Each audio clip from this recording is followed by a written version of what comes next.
Flos Carmeli, vitis florigera, splendor celi, Virgo puerpera, singulari. Mater mitis et virinescia, Carmelitis esto propitia. Bien, bonsoir Monsieur l'abbé, bonsoir à tous. Nous allons continuer ce soir la réflexion sur l'éducation des enfants de 7 à 12 ans. Donc après avoir vu la formation de la volonté et la formation à la persévérance et au travail loyal, nous allons voir maintenant comment à cet âge-là, il faut aider les jeunes, les enfants, à combattre les péchés capitaux. C'est l'âge du premier combat vraiment contre les péchés capitaux et certains sont un petit peu plus saillants que d'autres.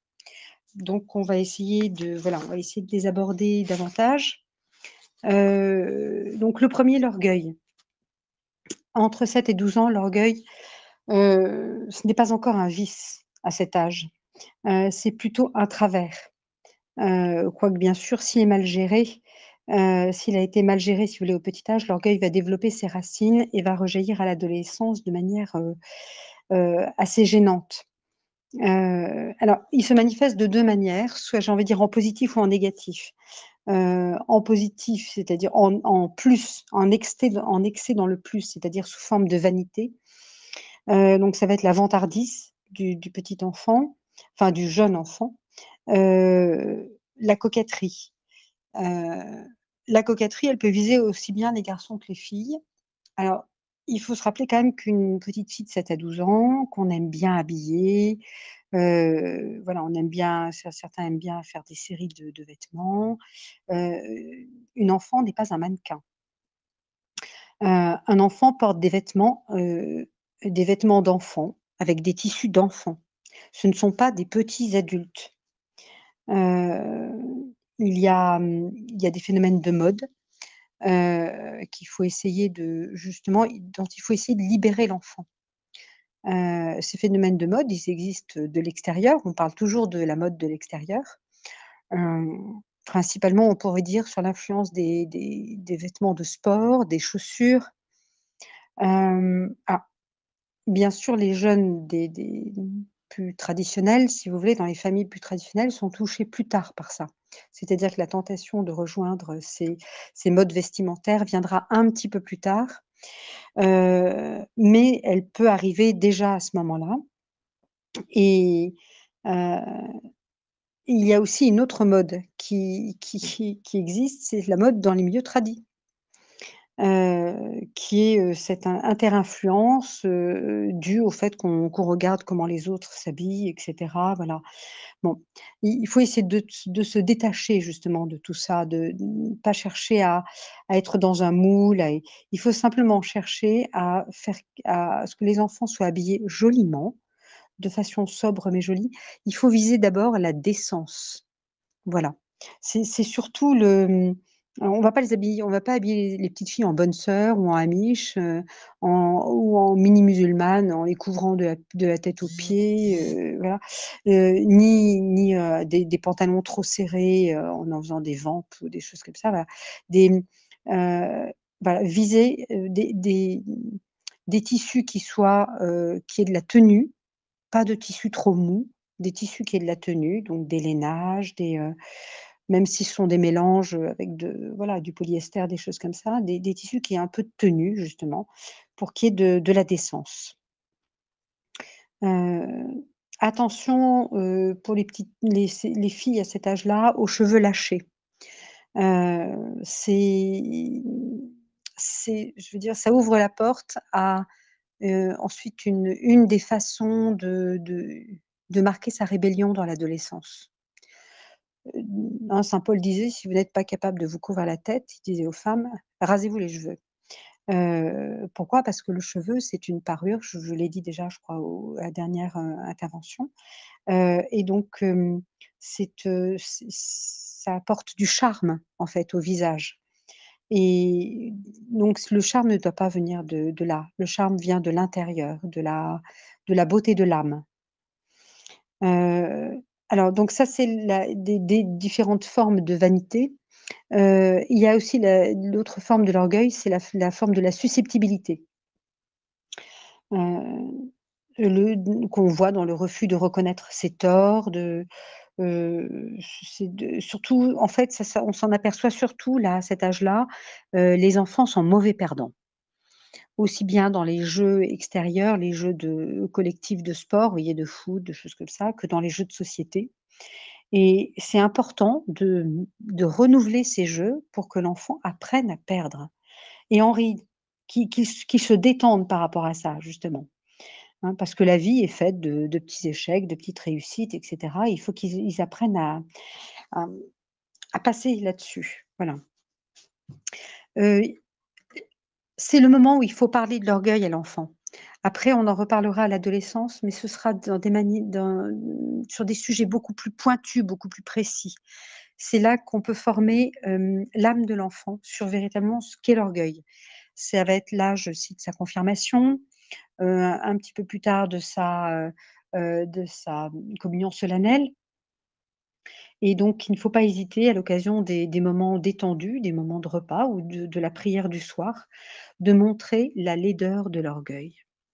Voilà, de montrer que l'orgueil, c'est ce qui a ouvert l'enfer. L'enfer n'existait pas, il a été c'est la porte de l'enfer. L'orgueil a fait d'un ange un démon.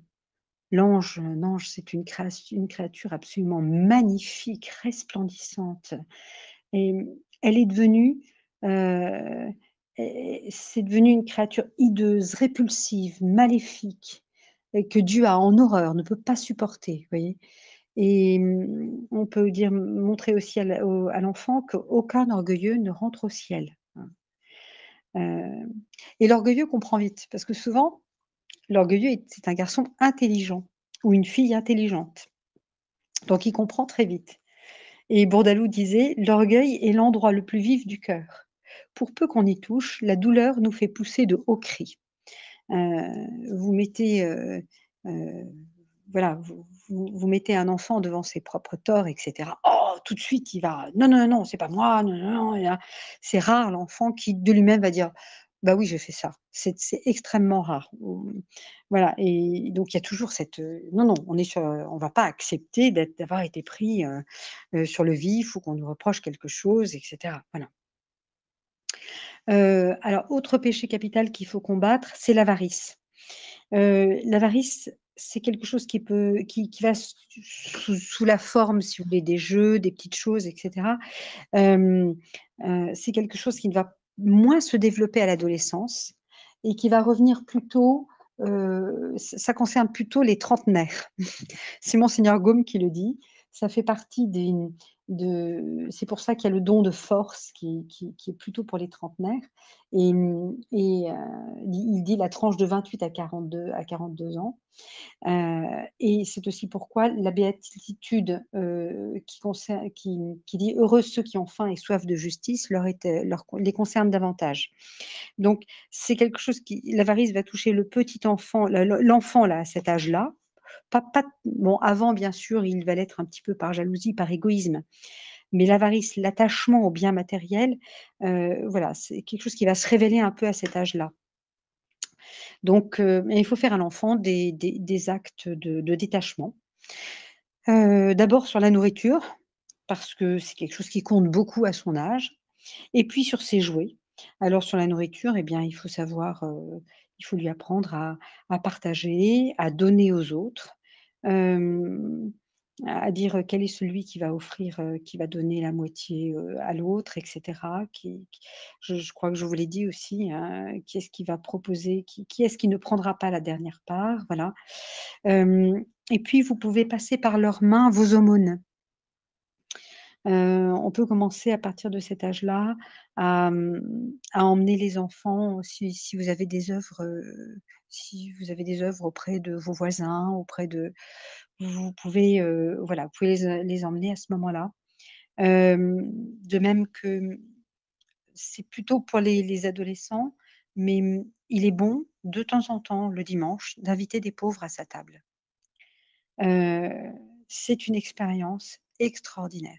Bien sûr, vous avez toutes sortes de personnes, hein, vous avez des tempéraments, vous découvrez des êtres qui sont plus voilà, bon, qui ont été blessés par la vie, qui, ces pauvres ont très souvent une très grande pudeur et parfois une élévation d'âme qui est confondante et les enfants sont bouche bée parce que ces gens-là sont sans façon, sans et s'ils sont en confiance dans votre famille, ils vont se livrer avec pudeur, mais ils vont se livrer et et les enfants découvrent comme ça la difficulté de la vie, et puis la beauté de l'intérieur d'un être.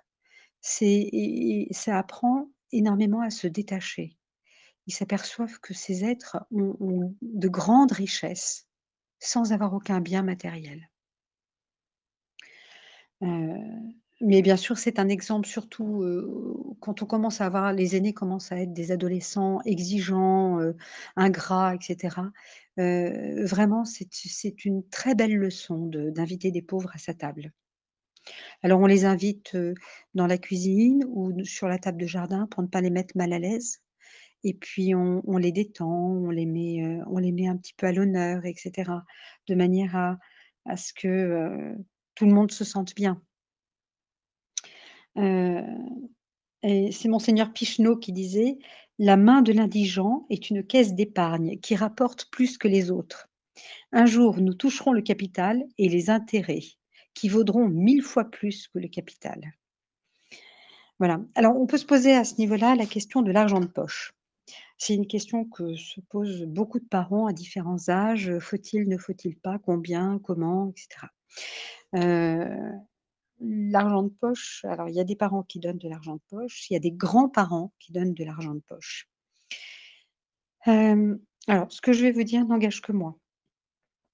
Heu, mais avoir vu autour de moi différentes situations et cetera, je pense que ce que je vais vous dire est une situation tenable. Heu, alors est-il bon qu'un enfant ait de l'argent de poche? Un saint avait une maxime radicale qui pour les adultes, hein, il disait: «Utilisez votre argent pour vos besoins sans excès. Le reste est pour l'Église et les pauvres. Tout votre surplus est pour l'Église et les pauvres». Il disait même, c'est magnifique, il disait: «Quand un prêtre rentre chez vous, dites-lui de choisir parmi tout ce que vous avez, ce qu'il veut prendre». C'était alors, c'est pour avoir un total détachement des biens et pour montrer que c'est l'Église, l'institution à laquelle on doit le plus. Quels sont les besoins de l'enfant puisque les parents y pourvoient?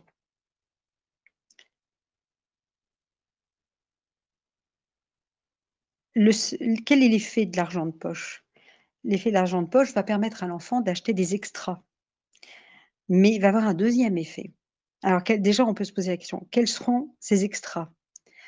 Ces extras entre 7 et 12 ans, ce seront des choses uniquement, ou pour la plupart, c'est rare qu'il en soit autrement, hem, des choses que les petits camarades ont. Des jeux, des bonbons, voilà, des choses qui sont en plus, qui ne sont pas du nécessaire. Mais ça n'a pas seulement cet effet-là. Lorsque vous passez devant un magasin avec votre enfant, l'enfant est attiré par, je ne sais pas, un superbe avion, une maquette, ou un ordinateur, n'est-ce pas? Et cetera, voilà et il y a 2 solutions. Soit il n'a pas d'argent et donc il attend tout de ses parents, qui lui disent: «Oui, c'est bien, c'est maintenant de pouvoir avoir ça» ou bien: «Ça me paraît pas nécessaire à cet âge-là encore». Mais s'il a de l'argent de poche, quelle est son idée tout de suite? «Bah, moi j'ai de l'argent, je peux me l'acheter» et donc en fait, ça suscite des envies, par le fait même de posséder un peu d'argent, heu et ces envies, l'enfant ne les aurait pas eues, en tout cas pas si fortes s'il n'en avait pas eu. Donc je ne suis pas certaine que l'argent de poche soit une bonne chose avant un certain âge. et un âge certain. Le problème, c'est que les grands-parents donnent de l'argent de poche. Ils donnent des étrennes, ils donnent, souvent, ça arrive, ou les parrains-marraines. Heu, alors que faire? Heu, alors vous, c'est vous qui allez forcément donner le ton. Bah, tout simplement, vous pouvez les mettre sur un compte qui est destiné à l'enfant et vous pouvez éventuellement discuter avec lui de comment, vous pouvez l'utiliser. Heu, pour ma part, le principe de l'argent de poche, c'est le moins possible et le plus tard possible. Voilà, et la première utilisation, il est bon que ce soit une utilisation qui bénisse l'ensemble des utilisations de sa vie. Du type demander une messe, faire un don, heu, voilà, de manière à disposer l'enfant, à lui montrer que l'argent n'est pas important. Il est simplement un moyen. Parce que vous savez bien que l'enfant, quand il a, 7-12 ans, il est tout content de posséder son petit argent, j'ai envie de dire son petit cochonnet, voilà, et bah, je suis pas certaine que ce soit un bon état d'esprit. Voilà, après, voyez comment vous voulez gérer de votre côté. Alors, heu, donc après l'avarice, un troisième péché capital, la sensualité. Alors sensualité, c'est la plaie profonde que laisse le péché originel. J'ai envie de dire, nul n'y échappe. C'est comme l'orgueil, nul n'y échappe, ça fait partie du tamis à travers lequel il faut passer. Et hélas, elle flétrit l'adolescence et nos jeunes ont des combats héroïques à mener. On y reviendra, par rapport à l'âge de l'adolescence, où vraiment il faut énormément aider nos enfants. Mais là aussi, alors bien sûr, il y a de tout, on reviendra au cas particulier après, mais c'est plus l'âge de la curiosité que du vice.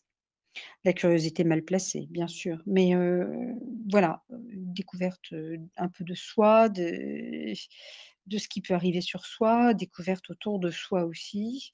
Hem, mais là, c'est vrai que de plus en plus, la société ou l'air qu'on respire, corrompt les enfants, les salit très, très vite. Mmh. Alors, je parle toujours d'enfants qui, pour l'instant, ne sont pas supposés avoir de téléphone, hein, parce que le téléphone, c'est encore un autre problème par rapport à la sensualité, où là, on arrive tout de suite à des choses beaucoup plus graves et importantes, mais j'y reviendrai. Alors, il y a 2 attitudes à avoir, bien sûr, de 2 ordres. C'est une attitude surnaturelle et une attitude naturelle. Surnaturelle, la grande aide, c'est le recours à la confession, à la communion, la dévotion à la Sainte Vierge. Vous voyez? Par exemple, faire porter à l'enfant, bon, ben, bien sûr, la médaille miraculeuse, ou la médaille de saint Benoît, bien sûr, ou d'autres idées de voilà. Hem et heu et puis avant, dans les institutions religieuses, en septième, donc en CM2, il y avait la cérémonie de l'apposition du scapulaire, qui était un peu systématique. À la sortie du primaire, on apposait systématiquement le scapulaire aux enfants. Alors bien sûr, ce sont c'était pour des familles, à l'époque, c'était généralisé, qui disaient le chapelet tous les jours, ensemble. Parce que vous savez que c'est un peu la contrepartie des promesses de Notre-Dame, hein, qui promet de venir vous chercher, le samedi qui suit votre mort, si vous portez le scapulaire à ce moment-là, et mais en contrepartie, la Sainte Vierge demande qu'on dise le chapelet tous les jours.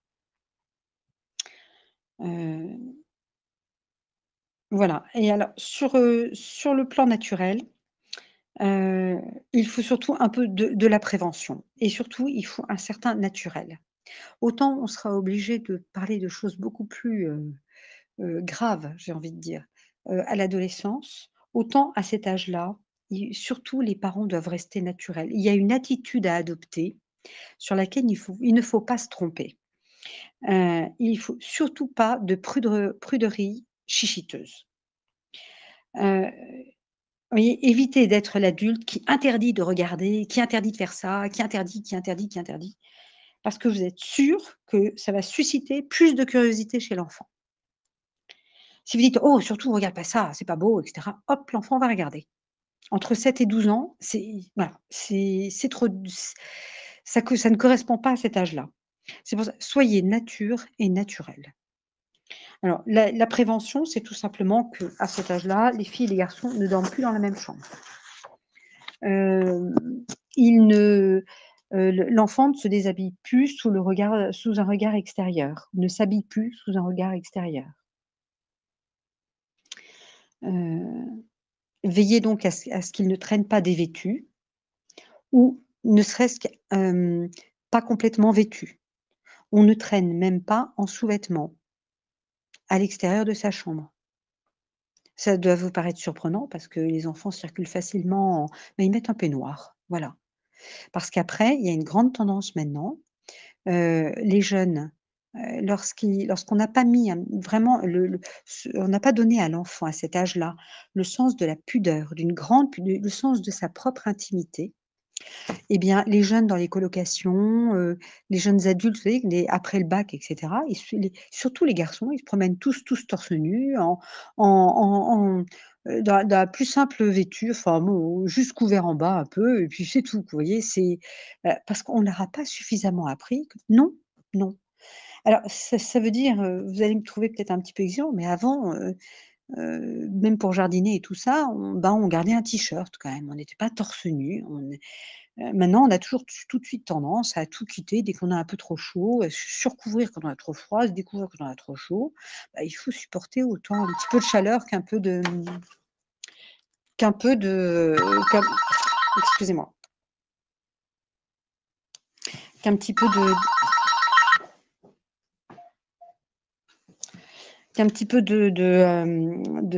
frais. Et donc vous devez vous-même faire attention à la façon dont vous circulez dans la maison. Vous ne devez pas être, à moitié habillé. Excusez-moi.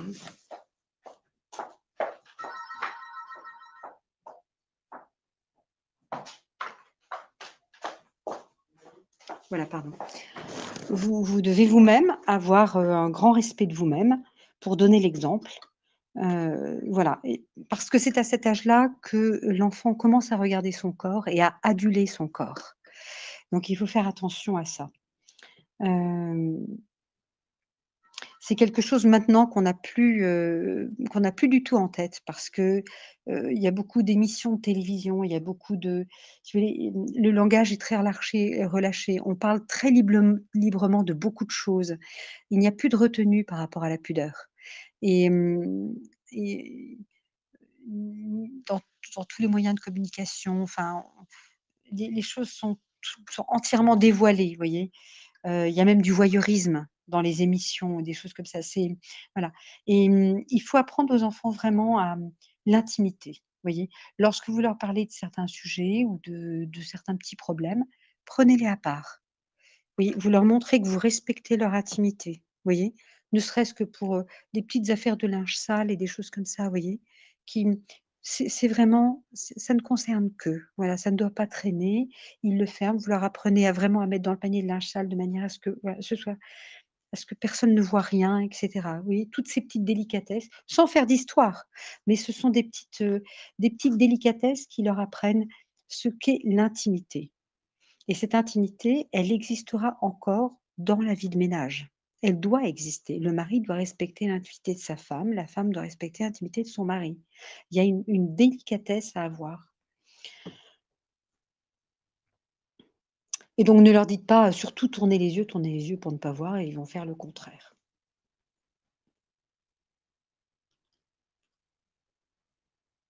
Voilà. Lorsque vous savez que, les enfants risquent d'être confrontés à des images qui sont un petit peu indécentes, vous savez, des publicités dans la rue et cetera, il faut dire non pas sur le moment. Heu, il faut le dire avant.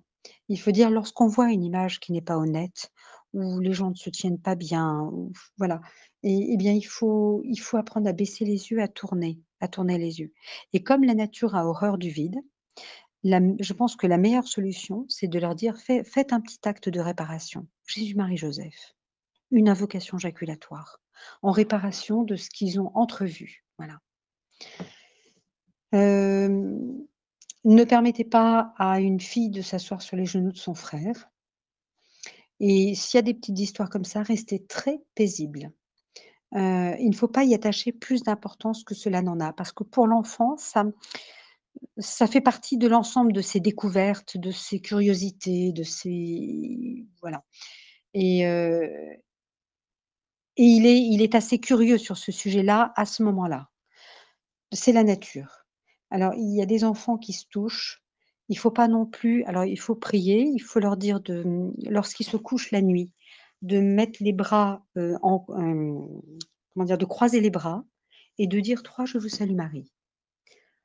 Heu, voilà, les 3 «Je vous salue Marie» du soir sont souvent bien salutaires. Si vous sentez que l'enfant est embêté aussi de ce côté-là, il y a trop de tentations, vous glissez une médaille de Notre-Dame dans le matelas. Voilà, parce que vous savez que dans le matelas, il y a eu, je ne sais pas, mais il y a eu plusieurs marques où on a trouvé des gris-gris satanistes, enfin des choses qui étaient, voilà, qui étaient assez, bien, qui ne pouvaient pas aider à ce genre de choses, voilà. C'est l'âge des grossièretés aussi, sur ce sujet. Les enfants ont le don d'attraper le mot.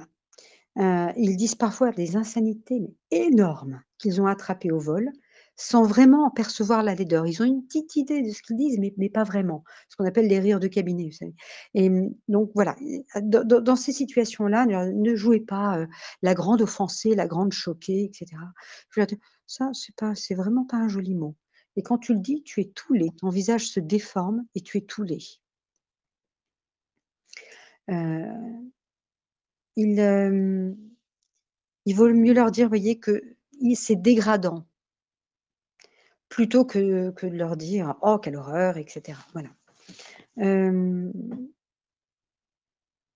et donc attention à votre langage aussi, bien sûr. C'est Les enfants sont éducateurs des parents. Heu, 2e chose à laquelle, qui peuvent aider sur le plan naturel par rapport à ça, c'est maintenir ou établir une vie un peu rude pour le corps. L'enfant est très résistant à cet âge-là. Donc il n'est pas nécessaire d'avoir une température de la maison à 21. On baisse un petit peu la température de la maison. Hem, je ne suis pas favorable non plus à comment dire? À certains conforts. Attention au canapé, on se jette, on se vautre, on est tout mou dans les canapés. Attention au canapé. Attention aux gros coussins avec lesquels on fait des gros câlins et cetera, vous voyez? Hem Et que les enfants mettent entre leurs jambes, pareil, vous voyez? Ils ont des idées, voilà. Je ne suis pas non plus très favorable aux poires, parce que même chose, quand vous voyez comment ça fonctionne, c'est un système de massage par la chaleur. Alors, n'hésitez pas à mettre les jambes nues. Les petites filles peuvent très bien porter des chaussettes et les petits garçons des bermudas et des chaussettes, c'est très bien, c'est plus tonique. Pour le lit, je pense que peut-être que je me trompe, hein, mais je pense que les couvertures sont mieux que les couettes. La couette crée une chaleur, presque trop forte, si vous voulez, alors que la couverture fait respirer l'enfant et enfin, voilà, c'est le ressenti que j'ai. Heu, une consigne, quand l'enfant est alors autant de 0 à 7 ans, l'enfant n'a pas le droit de se lever tant que les parents ne l'ont pas levé. Autant à partir de 7 ans, l'enfant, qui est réveillé le matin doit se lever immédiatement. Voilà, on ne traîne pas au lit. Ça suppose que vous vous leviez plus tôt. Mais c'est un il faut se rappeler la femme forte de l'Évangile, heu, ou Sarah ou toutes les femmes elles se lèvent les premières, voilà. Ça fait partie de notre lot. Toujours ce recours à l'eau froide dont je vous avais parlé, ne pas hésiter, hein, à les inciter à se laver à l'eau froide. Heu, et mes garçons me disent que alors tout le monde n'y arrive pas, hein, mais quand on se douche à l'eau froide le matin, on a chaud toute la journée. Bon, certainement. Heu, alors il y a un lien entre la gourmandise et la sensualité. Et ce lien, vous pouvez le préparer en apprenant à l'enfant alors c'est un âge, je vous l'avais dit, où l'enfant a énormément besoin de manger parce qu'il se dépense physiquement énormément et que son corps est sollicité par sa croissance. Donc il ne faut pas compter ce que vous leur donnez en plat de résistance. Il ne faut pas non plus négliger les sucres, parce que ce sont les sucres qui aident à faire grandir l'enfant, mais ne pas manger plus que mesure et surtout pas de gâteries. Éviter les gâteries, c'est-à-dire il faut que l'enfant, ne soit pas tout le temps en train de revenir à la nourriture. Il se nourrit bien à table et ensuite c'est terminé. Vous fermez à clé les alors c'est le problème des cuisines aménagées, c'est qu'on peut pas fermer à clé les placards et les vaisseliers. Mais c'est l'âge, auquel il faut fermer à clé normalement. Et je pense qu'il vaut mieux privilégier une cuisine simple. Pas trop sophistiqué. Une cuisine, vous voyez, bien alors il y en a certains sont, vitamines à midi, vitamines et viande à midi, et féculents le soir parce que et féculents sont les sucres lents. Bon, d'autres pratiquent l'inverse, à vous de voir ce qui vous convient le mieux.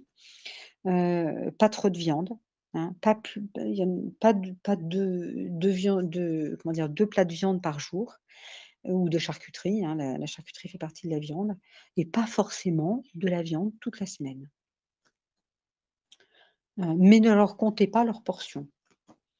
Et donc pas de grignotage entre les repas et là, j'ai envie de dire attention aux mauvaises habitudes des mamans surtout, parce que c'est un petit peu un point faible des mamans qui ont des petits creux, des petites fatigues, des petits moments de découragement et hop, cric crac. Voilà, pas de jeux cachés au fond du jardin. Pas d'amitié particulière, voilà, trop marquée, trop longue. Heu, attention aux embrassements, je vais vous surprendre un petit peu, mais attention aux embrassements trop passionnés de la part des mamans. Il y a des mamans qui se laissent aller à trop de démonstrations et les câlins deviennent presque des étreintes. Il faut savoir toujours garder le bon ton.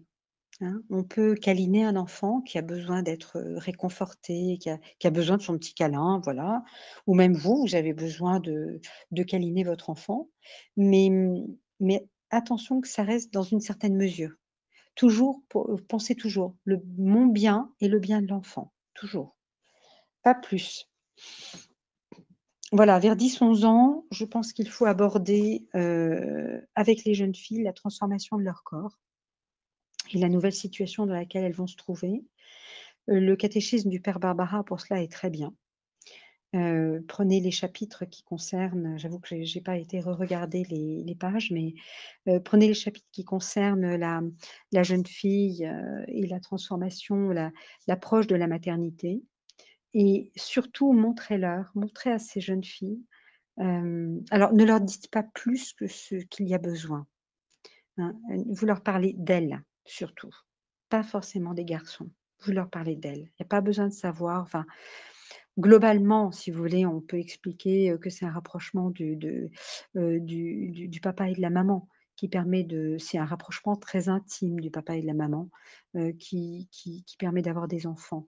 Mais, je pense qu'à cet âge-là, on a tendance à aller un tout petit peu trop vite et très vite, on n'ira pas et je veux dire et déjà et 2 3 ans après, on n'ira pas assez vite.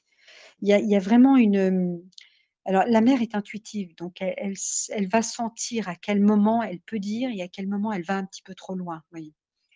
Hem, pour la petite fille, il y a il y a c'est pas un traumatisme, c'est pas aussi fort que ça, mais il y a une petite angoisse quand même de cette transformation, de tout ce qui est nouveau comme ça. Il faut prévenir l'enfant avant que ça n'arrive. Mais ça aussi la mère le sent bien, le voit arriver, et il faut surtout expliquer il faut le faire en privé bien sûr, hein, mais il faut surtout expliquer à la fille, hem, quel est le tabernacle de la vie. Qu'en fait tous les mois, il y a comment vous dire? Tout se prépare pour accueillir la vie, l'enfant. Quel est vraiment le réceptacle de tout l'avenir du monde, vous voyez? Il faut qu'elle ait conscience de la beauté de son corps, mais la beauté dans le sens, de création, vous voyez? Enfin, moi j'avoue que j'ai pu en voir les effets et quand on le père Barbara nous aide beaucoup pour ça justement. Je trouve qu'il a une approche qui est très belle, très pure. Heu et cela crée une complicité entre la mère et la fille, heu, qui, voilà et n'en reparlez jamais, n'ayez jamais aucune, comment vous dire? Aucune allusion en public. Ça reste toujours tout à fait entre vous 2. Heu et les jeunes gens, il faut leur parler aussi. Alors, le problème, c'est que les papas ont beaucoup, beaucoup, beaucoup de mal à parler aux jeunes garçons. Mais les garçons, il faut leur parler des tentations qu'ils vont affronter. Alors pour cela, vous avez, alors j'ai pas repris le livre, je vous mettrai le lien. Vous avez le livre qui est édité aux éditions Saint-Rémy, La chaste adolescence, qui est un livre absolument remarquable, qui est d'un évêque, me semble-t-il, hongrois et qui est destiné aux garçons de 12 ans. Mais la société évoluant tellement, peut-être que dès 11 ans, on peut en parler. Enfin, seuls les parents, je pense, ont les grâces pour savoir exactement quand il est bon d'en parler. Heu, cet évêque hongrois a beaucoup de pudeur, mais en même temps, il va rentrer dans le détail. Il va expliquer comment petit à petit, bon, le corps du garçon va s'éveiller à certaines émotions, à certaines sensations et que en soi, c'est très naturel et c'est très beau. Qu'en soi, il a tout simplement une force de vie. C'est une force de virilité et qu'il faut la considérer comme un atout.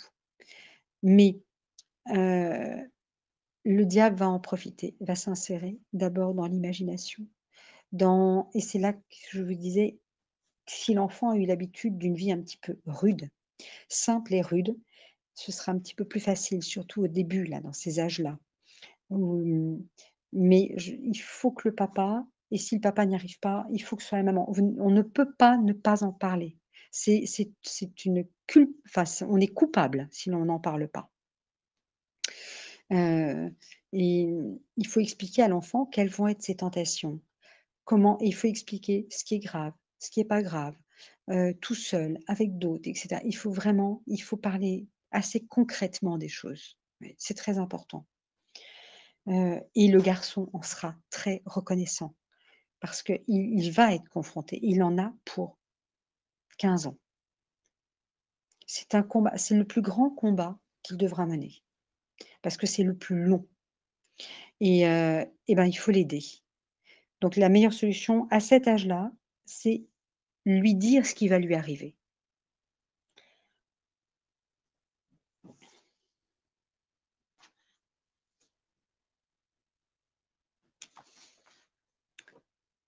Voilà, alors actuellement et de plus en plus, on va rencontrer des situations qui sont anormales. Heu, alors il y a une chose que j'ai oublié de vous dire, évitez les bonbons. Voilà, quand ça commence à arriver, évitez les bonbons parce que les sucreries, développent aussi tout ça, et évitez les vêtements collants. La consigne, c'est la vigilance, une surveillance très discrète, mais vraiment une grande vigilance. Vous devez choisir les camarades de vos enfants.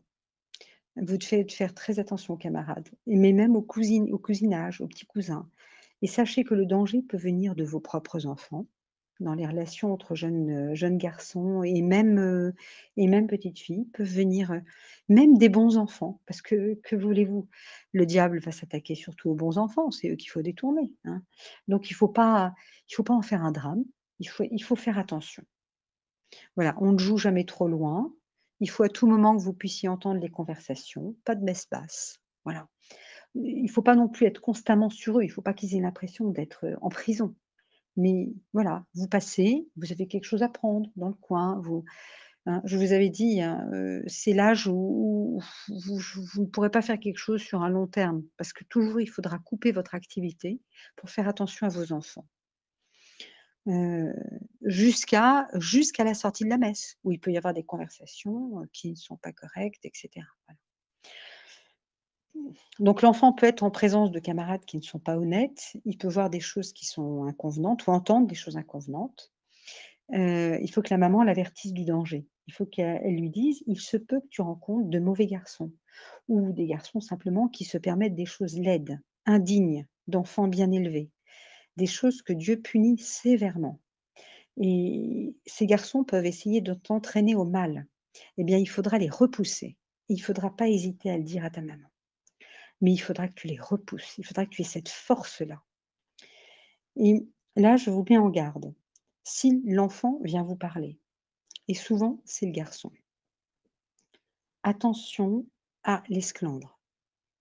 Il va vous demander d'en garder le secret parce qu'il y a une ça crée une gêne pour lui. Il veut pas avoir l'air d'être retardaté re en retard pardon, un retardataire, enfin retardé par rapport aux autres. Il veut pas avoir l'air d'être la petite sainte nitouche et il veut garder son amitié et la camaraderie qu'il a et et en même temps, il veut pas se laisser entraîner. Il va vous confier un secret, heu, il va vous demander de ne surtout pas en parler et ça crée une situation un petit peu délicate, heu, parce qu'il faut garder ce secret et pourtant, il peut y avoir de mauvaises relations. Donc il faut inciter Hem, l'enfant, lui, à se défendre. Voilà. Pourquoi je vous dis ça? Parce que si vous allez voir la maman, même en catimini, en disant: «Attention, attention», la maman forcément, elle va en parler à son propre garçon et hop, ça reviendra et votre garçon à vous ne vous fera plus confiance. Dans cette situation, on est un petit peu seul. Sauf si monsieur l'abbé a autre chose à proposer, mais je n'ai pas j'ai été confrontée à ça et j'ai pas trouvé d'autre solution que de bien garder la confiance avec l'enfant. Oui, moi Dans je suis certaines tout à fait d'accord, mais si je peux me permettre de oui, rajouter quelque chose, oui, justement dans la continuité de ce que vous avez dit, c'est de rappeler au garçon que c'est un confirmé, que c'est un soldat et donc il doit se battre pour, garder sa mmh, vertu. Justement de dans l'esprit de confirmation, c'est l'esprit de combat. oui, c'est ça. Donc voilà, de résister, de savoir dire non. Voilà et il faut vraiment inciter l'enfant et il faut le prévenir avant parce que c'est à cette première rencontre où il va être confronté à ça. Il va y être confronté, forcément. Il plus il a de force à ce 1er choc en quelque sorte, plus il se fera respecter et on reviendra plus vers lui. Il sera préservé après. Parce qu'on dira: «Ah bah lui ça passe pas», en fait, voilà, on peut pas lui dire. Voilà. Alors parfois ça l'écarte de certains camarades, Deo gratias et dans certaines circonstances, il faut même aller plus loin.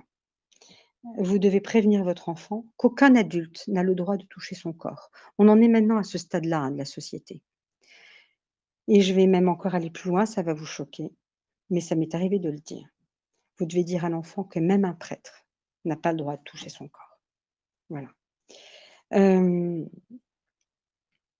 si votre enfant commence à être personnellement, gêné, embêté par, ces tentations et cetera, il est recommandé de faire des exercices physiques. Des exercices qui aident à une vraie fatigue, qui décongestionnent, vous voyez?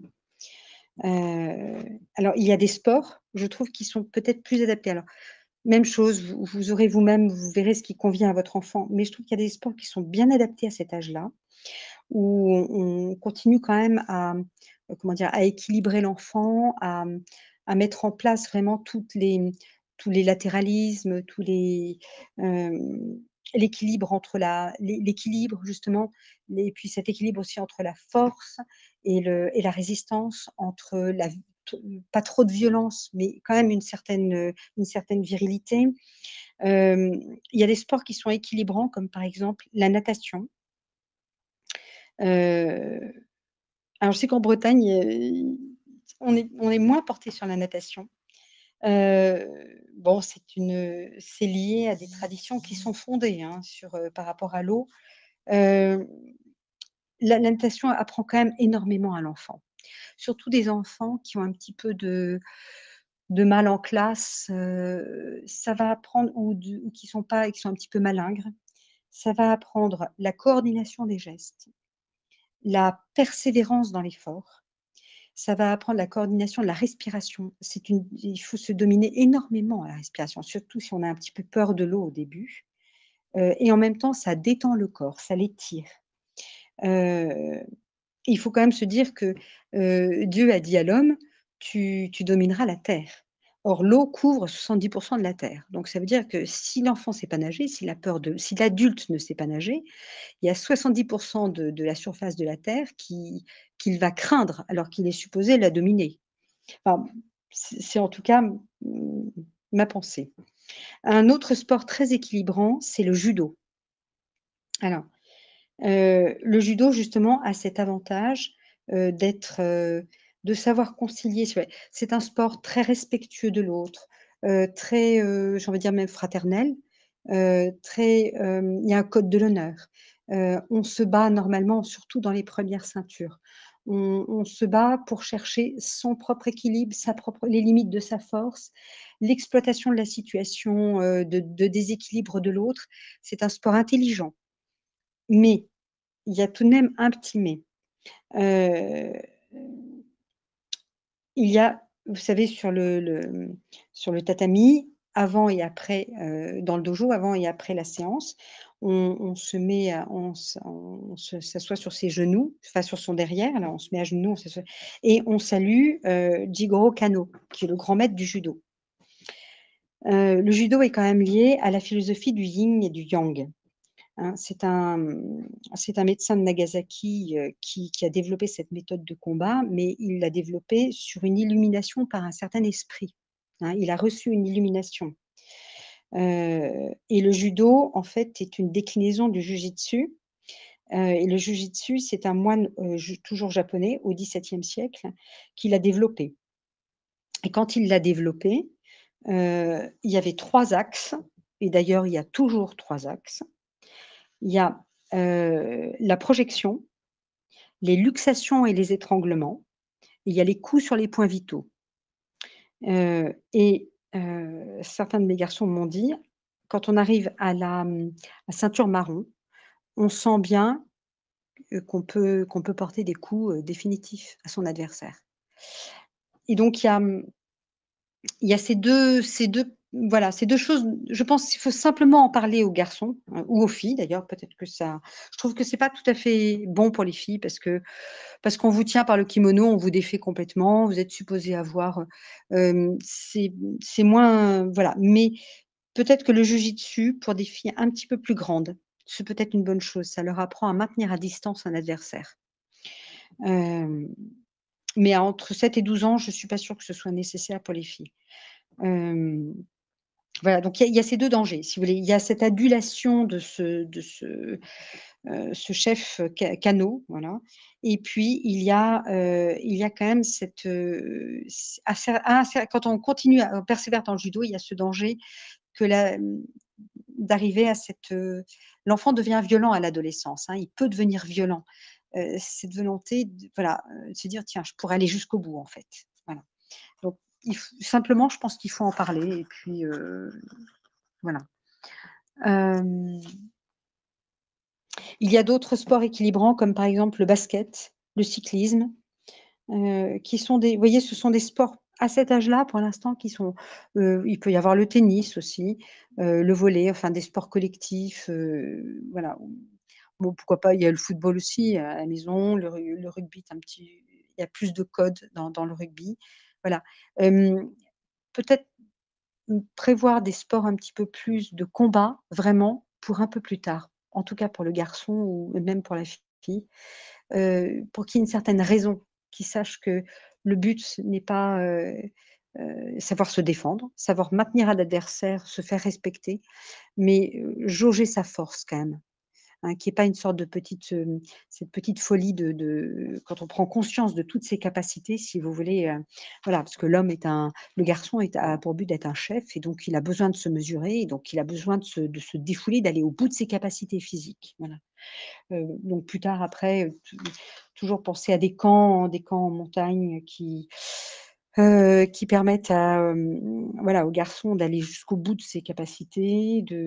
On en reparlera de ça, justement, on en reparlera. Attention à l'oisiveté du garçon et surtout de la fille. Voilà, il faut être toujours occupé, avoir quelque chose à faire, manuel, intellectuel, être toujours occupé. Attention donc toujours aux amitiés qui ne sont pas sûres. Moi, je pense qu'il vaut mieux ne pas en avoir qu'avoir de mauvaises amitiés. Même si de 7 à 12 ans, on a envie d'avoir des camarades, voilà, on a envie de s'ouvrir un petit peu plus, et cetera, il vaut mieux se priver un petit peu, apprendre un petit peu la force de la solitude, que s'il y a pas le choix, voilà.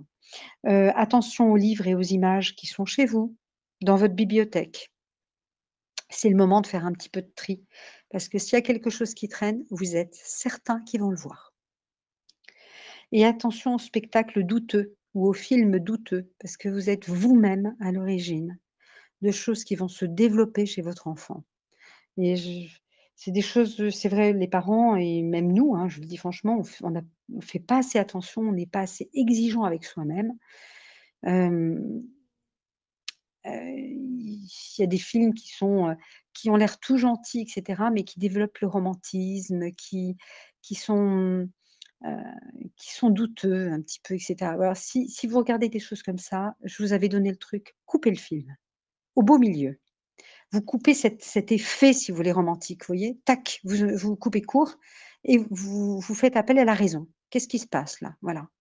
Ah bien sûr, ça va être un peu moins bien pris que mais mais voilà, ça aide l'enfant à analyser, à pas se laisser prendre par des idées un petit peu romantiques qui après sont le socle de choses un petit peu moins bien, enfin, moins belles dans l'adolescence. Voilà et bien écoutez, monsieur l'abbé, avez-vous autre chose à dire par rapport à cette partie-là? Oui, je me permettrai, Oui. alors c'est un avis, si vous voulez, personnel, parce que j'ai fait du judo Mmh et mh. j'ai aussi fréquenté des gens qui ont poussé beaucoup plus loin le judo, y compris au séminaire. Mmh. Heu, En ayant étudié les questions, de tout ce qui touche à la sorcellerie, la magie blanche et toutes ces choses-là, moi personnellement, je déconseille absolument tous les arts martiaux. Ah! Parce que vous avez très bien dit qu'il y a le salut, hein, au grand maître Mmh. et au début et à la fin de chaque, séance et ceci n'est pas neutre, vous voyez? Mmh. Et il y a forcément, le démon qui, se mêle à cette espèce de culte naturaliste, cette ambiance païenne, japonaise et en fait, c'est des influences qui sont pas bonnes. Moi, je Alors pour préfère ma que les garçons mmh. fassent des sports physiques, vous voyez? Voire de la gymnastique, des choses comme ça, qui développent, le corps, mais qui ne mêlent pas des traditions japonaises, chinoises ou coréennes ou ce que vous voulez avec. Ça, c'est mon point de vue. Mmh mh. Ouais. Moi, je me rappelle que j'avais dit à mes garçons, parce que certains ont fait du judo, je leur avais dit, «Bon voilà, ce grand maître que vous saluez, eh ben, dans votre tête, vous dites simplement: "Bah, merci de m'avoir appris quelques techniques"». Donc vous le saluez simplement par gratitude, point. De manière à ce qu'il y ait pas une disposition, d'adulation, justement. Alors, Mais vous avez tout je à vais fait vous certainement répondre raison. que je vais vous répondre que on a ce raisonnement-là avec le yoga et j'ai beaucoup étudié le yoga aussi Ah! Ah oui, avec, attention. Denis Klaben, où justement Mmh. les orientaux se moquent de nous parce que nous voulons uniquement utiliser le yoga comme une gymnastique ou comme quelque chose de purement physique. Or, c'est une liturgie. Et bah, je vais vous dire la même chose pour le Ah judo. oui. Nous, Mmh mh. les occidentaux complètement, à l'ouest, c'est le cas de le dire, on s'imagine que c'est un sport, mais pour eux, c'est une liturgie. Mmh mh. Ouais, c'est ça. Bien. Bah, c'était important de le préciser, monsieur l'abbé. Voilà. Heu Mais ce que je voulais dire, c'est que je pense qu'il vaut mieux privilégier de 7 à 12 ans des sports qui équilibrent, qui sont pas forcément, comment dire? Des sports dans le fond, de combat, mais qui sont des sports qui aident à construire, soit par exemple par le basket, c'est des figures d'équipe avec un parcours de bal qui voilà, ou bien le cyclisme aussi. Le cyclisme, c'est quelque chose qui est assez recommandé quand l'enfant est un peu embêté. Hop, voilà, allez, il part s'épuiser à faire un bon tour de voilà. Mais ce qui est très bien aussi, c'est l'été, c'est la marche en montagne. Favoriser les vacances en montagne par rapport aux vacances à la mer. Voilà, c'est la montagne est très équilibrante, probablement grâce à l'altitude, grâce on les enfants partent malades, ils reviennent guéris, il y a une endurance physique, il y a une capacité respiratoire qui se développe, c'est formidable la montagne. On fait des courses, dans les montées, on fait voilà et puis il y a la nature aussi, c'est voilà. D'ailleurs, on dit que, les enfants qui sont très excités, il vaut mieux les emmener à la montagne parce que la montagne est rassérénante et avant, il y avait des maisons de convalescence, je ne trouve pas le terme, à la mer, Sanatorium. des sanatoriums, voilà merci. Des sanatoriums près de la mer parce que la mer au contraire, excite quand l'enfant est très fatigué, il y a une stimulation en fait de l'iode. Voilà. Je pense qu'actuellement, il vaut mieux calmer les enfants. Voilà. Heu Voilà et puis donc les sports de combat pour, après. Parce que c'est vrai que, ben, je pense que maintenant on est dans une société qui est tellement agressive qu'il faut penser à ce que les enfants sachent se défendre. Voilà, s'il y a d'autres questions? Voilà, bien écoutez, je vous souhaite une bonne soirée et puis donc, la prochaine fois, j'aborderai l'adolescence, qui est un gros programme. Voilà, bonsoir à tous, Est-ce bonsoir que, monsieur l'abbé. est-ce que je peux me permettre Ah oui, oui, d'apporter un très complément, volontiers, un complément, oui. de souligner ce que vous avez dit, mais en passant, et alors que c'est extrêmement important, parce que moi j'ai un problème, vous voyez, je constate que dans nos chapelles et nos familles là, il y a évidemment une très bonne réaction par rapport à ce qu'on a pu connaître dans l'infantil Saint-Pédis, où justement c'est de l'indécence, où on autorise les enfants à être déshabillés.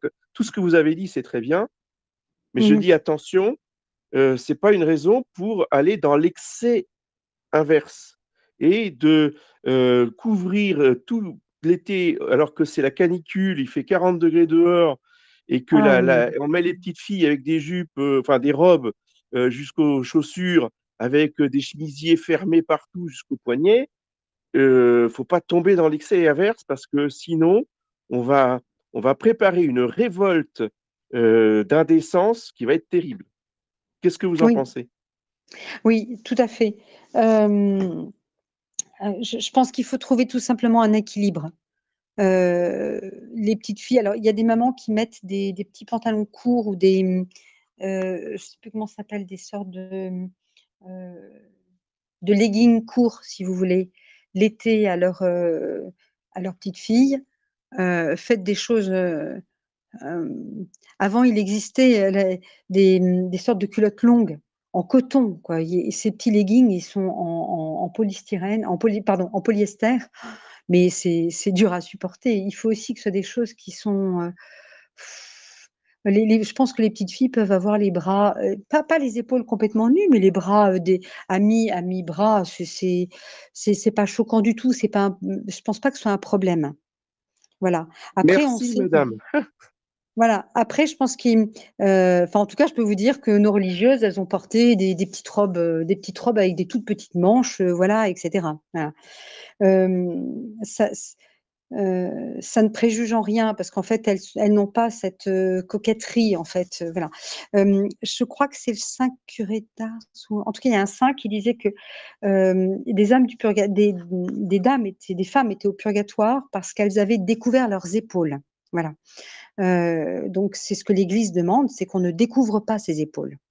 Voilà et c'est vrai qu'après, il est bon d'avoir, tout simplement des manches qui aillent au-dessus du coude. Voilà, l'été, c'est de bon ton, voilà, d'avoir des voilà et puis, Bah, il faut simplement éviter à faire attention aux transparences, faire attention aux tissus trop légers qui mettent des situations un petit peu parfois scabreuses dans le vent ou des choses comme ça, voilà. Mais oui, il faut s'habiller selon les saisons, hein. Voilà, même si on endurcit un peu nos enfants, il faut se dire qu'il faut pas non plus leur exiger des choses que nous ne pourrions pas supporter. Voilà, il faut se rappeler quand même que dans la société musulmane, les femmes sont couvertes de la pointe des cheveux au bout de l'orteil et qu'il y a pas société plus sensuelle que les musulmans. C'est une véritable hypocrisie et donc voilà, enfin, agir de manière très équilibrée et sensée, tout simplement.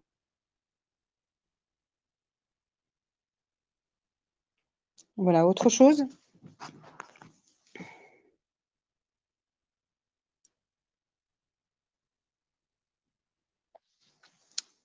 Le bon sens, voilà. Voilà. Eh bien, écoutez, je vous souhaite une bonne soirée et je vous dis à bientôt. Espérant que ce soit la semaine prochaine et que j'ai suffisamment organisé la conférence sur l'adolescence parce que c'est un morceau difficile. À très bientôt. Union de prière à tous. Bon carême. Flos Carmeli, vitis florigera, splendor celi, Virgo puerpera, singulari.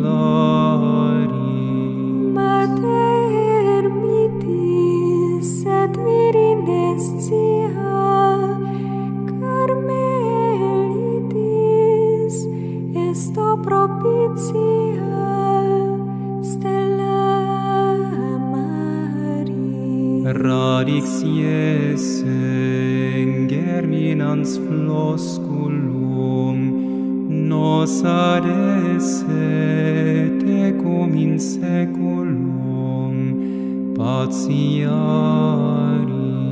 Inter spinas, quae crescis lilium, serva puras, mentes fragilium, tutelari.